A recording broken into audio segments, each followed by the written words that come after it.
coronavirus emergency and a reality check on how concerned you should be and what you should really do to protect yourself and your family. We're seeing a rush to buy those face masks, and TJ Holmes is here with more on that. Good morning, TJ. All right, let me try to make it plain here, Stray. I have one surgical face mask here between the two of us, between me and Tom. He's sick, I'm not. Who should get the mask? Well, your natural instinct is to say, give me that mask. I don't want to catch what he has, but I should be begging him to wear it, because him, the sick person wearing it, better protects me, the healthy person, as if I were wearing it myself. So all these masks are floating around out there. Which ones do health officials say you should use? None of them.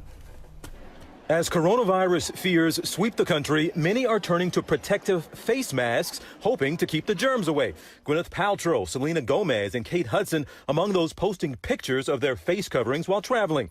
But not all masks are created equal. And the surgical face masks that many people are turning to for protection from coronavirus likely won't protect you, according to health officials. These types of masks instead are recommended for people who are already sick, because they're designed to prevent a person from spreading germs from sneezing and coughing. But there's another type of mask called an N95 or respirator mask, which the FDA says has a very efficient filtration, keeping out 95% of airborne particles. But health officials only recommend these for healthcare professionals who are in constant contact with sick patients. I think people see a mask and they see an illusion of protection, that if they put the mask on, it'll somehow block viruses from getting into their mouth or nose when they breathe.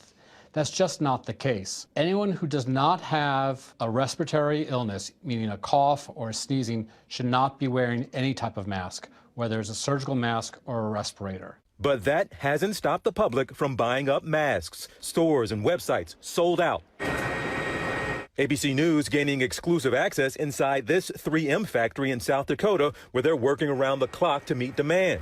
Amazon even reportedly warning third-party retailers that are taking advantage of this mask hysteria, raising prices by more than 400%. Health officials are preparing for a potential shortage. The masks should be for the healthcare workers. The public should not be buying masks. And believe it or not, by wearing a mask, you could be putting yourself at even more risk. People do not use their masks correctly. They play with it. They wear it too long. They rub their nose underneath it. You hear that, folks? You could be making it worse by wearing a mask, putting yourself at greater risk, because what do you do all day? You're doing exactly what they tell you not to do. You're touching your face all day and getting sick. Let's put this graphic up. They got a lot of attention. People had a lot of fun with it, but it's from the CDC. It's an official graphic from the CDC that shows all these different facial hair styles and telling men how this could actually keep you from wearing your respirator correctly. I mean, there's a side whiskers, a mutton chops, a Zorro style, a soul patch. They have all this. But folks, this was put out years ago. This was not for coronavirus. It is for people who actually do work in industries where they need to wear respirators. So that's a serious graphic. It made the rounds. It kind of confused people, like, so we need to pay attention to this? But it does, Dr. Jen is going to speak to this, it does show the seriousness of this matter of wearing these masks the right way. 100%. And Dr. Jim, welcome back. And we talked about how sick people should wear the mask. Yeah. But outside of sick people, there are some others who should be wearing the mask. And who are they? Yeah, so we remember, and Robin, when you had your stem cell transplant, you know, if someone is a transplant patient, they have a weakened immune system, of course, that's going to be individual case-by-case basis, you know, to wear a mask.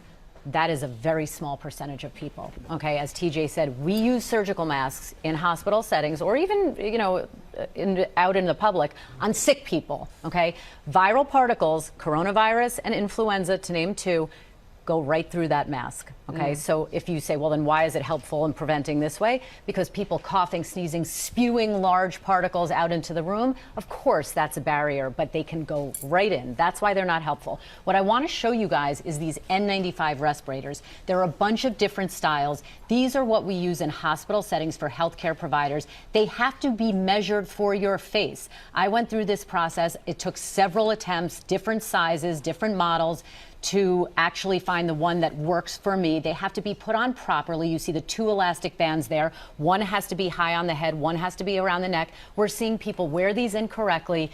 These are not for lay public use. I know it drives you crazy when you see the video and people are wearing them incorrectly. Yeah, and to be clear, Robin, if people really get sick with anything, not just coronavirus, and they can't go to a hospital and have healthy healthcare workers take care of them, we're in a much bigger situation. Something to keep in mind. Yep.